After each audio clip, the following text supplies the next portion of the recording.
Today we celebrate the magnificent feast of Corpus Christi, instituted to really enhance Catholics' understanding, belief in, and appreciation for the real presence of Christ in the Eucharist and the power of the Mass as the center of our Catholic faith. As I said in yesterday's video, the Church has always clung to our conviction of belief in the real presence, that Christ's presence in the Eucharist is not simply a sign or a symbol, but is a sacrament. That the fullness of Jesus Christ, body and blood, soul and divinity, is present in the Blessed Sacrament in the context of the celebration of Mass.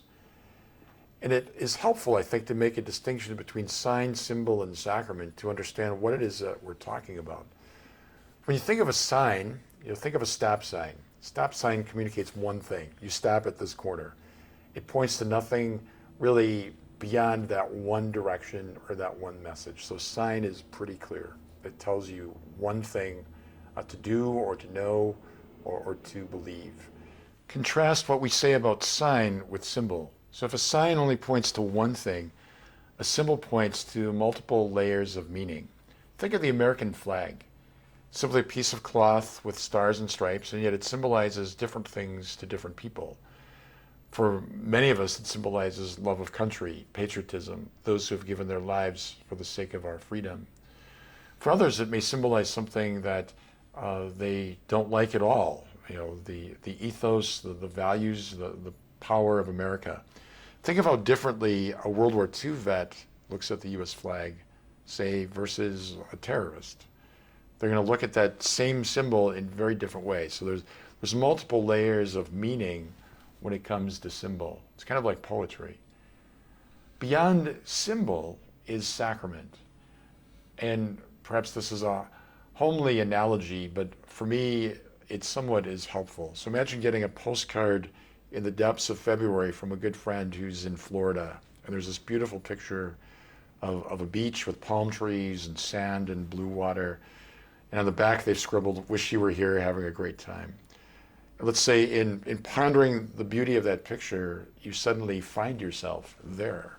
You're transported to actually being in that scene. You're fully there. The sacrament draws us into the fullness of the presence of Christ. So it's not simply a symbol of Christ, it is the presence of Christ. We are fully there with him, and he is fully there with us. So we think of sign, symbol, sacrament, the wonder of Christ's presence. So it means that sacramentally, the same Jesus Christ who journeyed in Galilee, died on the cross, rose from the dead, that risen Christ is with us sacramentally in the power of the Eucharist. As a young priest, I would have these conversations with an evangelical pastor who lived down the road, and he was always trying to convert me to his belief system. We'd always end up coming back to John chapter 6, which is Jesus' beautiful discourse on the Eucharist. And one day he said something to me that has remained all these years. He said, if I believed in the Eucharist as you Catholics do, I would enter into your church and go up the aisle on my knees to adore the Lord, if I truly believed that the fullness of the Lord Jesus Christ was present. That stuck with me because even though he didn't believe, I always sensed that he wanted to believe, and I've prayed for him since.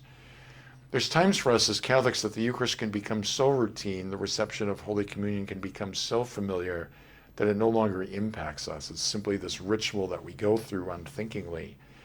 This Eucharistic revival, this 3 years of animation, catechesis, inspiration around the Eucharist, beginning today on this glorious feast of Corpus Christi, seeks to shake us out of that complacency so we can look at the Eucharist with new eyes, that we can behold the living Christ there, that we can understand that it's in the Eucharist that the Lord abides with us and that we abide with him in this grace, in this sacrifice, in this real presence. I pray that each one of us in these 3 years come to a deeper, richer, fuller belief in, embrace of, and participation in the most holy Eucharist.